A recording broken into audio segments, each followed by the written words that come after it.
मित्रों, आप सभी महाप्रतापी रावण के पत्नी मंदोदरी के बारे में तो अच्छी तरह जानते ही हैं।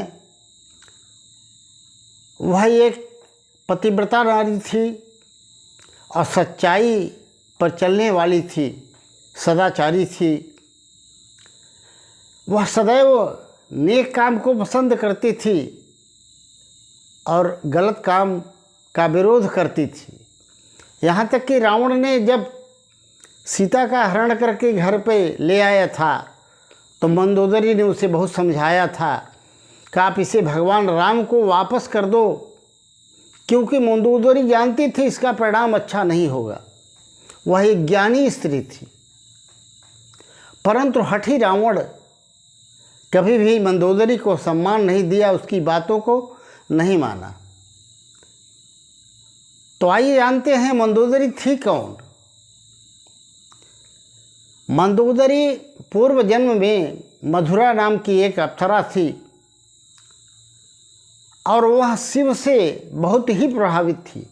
एक बार की बात है, कैलाश पर भगवान शिव ध्यानस्थ थे, माँ पार्वती वहाँ नहीं थी और ऐसी परिस्थिति में वह मधुरा नाम की अप्सरा जा कर के भगवान शिव को रिझाने की कोशिश करने लगी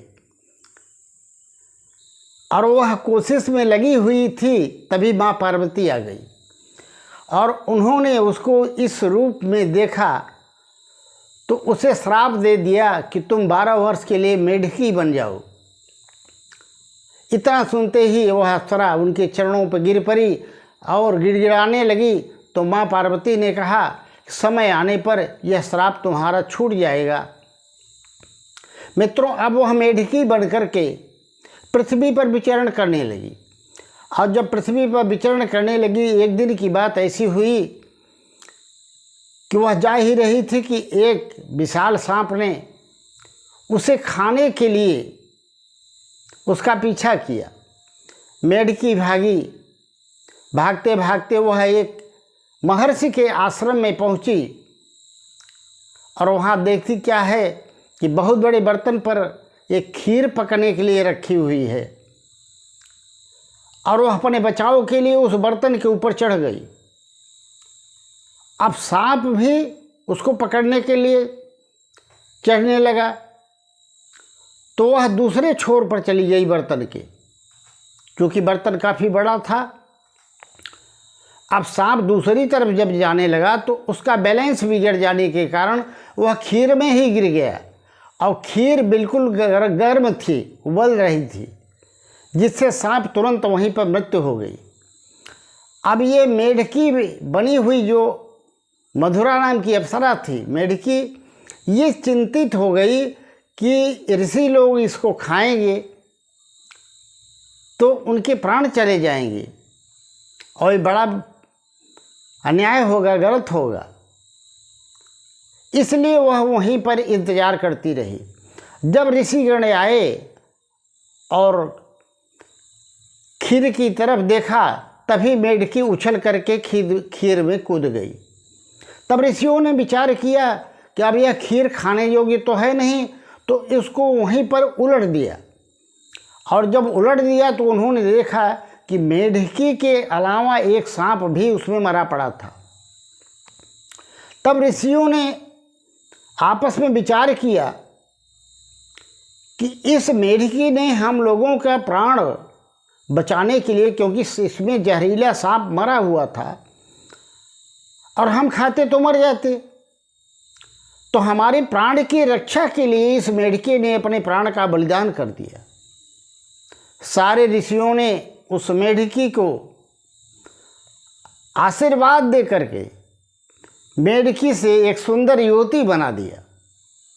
अब चूंकि लोक मर्यादा की बात होती है, ऋषि अपने आश्रम में नहीं रख सकते थे, तो उसे मायासुर को बुला करके सौंप दिया। मायासुर, जिसे मय दानव भी कहते हैं, वह राक्षसों का विश्वकर्मा था, भगवान ब्रह्मा का उसे वरदान था। वो जैसा जहाँ जो चाहे निर्माण कर सकता है, महान शिल्पी था। और उस मायासुर ने उस बालिका को लेकर के अपने पत्नी हेमा को दिया और उसका लालन पालन करने लगा।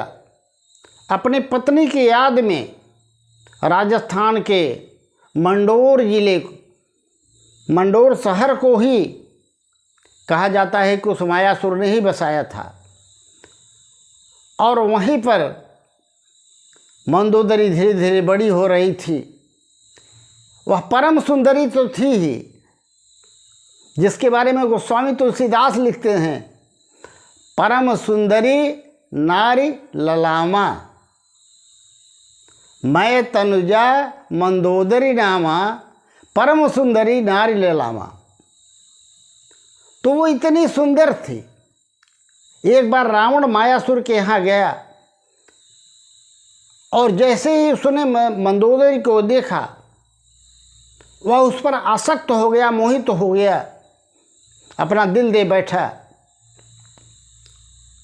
अनेक रानियां घर में होने के बावजूद उसने मायासुर से मंदोदरी के विवाह का प्रस्ताव रखा और वचन दिया कि मंदोदरी ही मेरी पटरानी होगी और इसी की राय से सारे राजकाज चलेंगे। इस प्रकार मित्रों, मंदोदरी का विवाह रावण से हो गया और रावण उसे लेकर के लंका आया। रावण जितने भी अनीत के काम करता था, मंदोदरी उसे बार बार टोकती थी, मना करती थी। पर रावण अहंकारी था, वह कहाँ मानने वाला था। मित्रों, कहा जाता है कि रावण की मृत्यु एक दिव्य बाण से होनी थी और वह दिव्य बाण रावण ने मंदोदरी को दिया था संभाल कर रखने के लिए। और हनुमान जी ने अपने माया से रूप बदल करके छल पूर्वक उस बाण को मंदोदरी से चुरा लाए और भगवान राम को दिए। घनघोर युद्ध हुआ, आप सभी जानते हैं, जिसमें रावण को वह बाण लगते ही, जिससे रावण की मृत्यु लिखी थी, रावण की मृत्यु हो जाती है। अब मंदोदरी जब ये समाचार सुनती है तो आकर के रणक्षेत्र में रावण के शरीर के पास घोर विलाप करती है, चीत्कार करके रोने लगती है। कहा जाता है कि उस समय भगवान राम के भी उसे दर्शन हुए थे और राम ने पूरे लंका की सुरक्षा के लिए, राजकाज अच्छे ढंग से चलने के लिए विभीषण को पहले से ही राज तिलक कर दिया था, राजा बना दिया था। और भगवान राम ने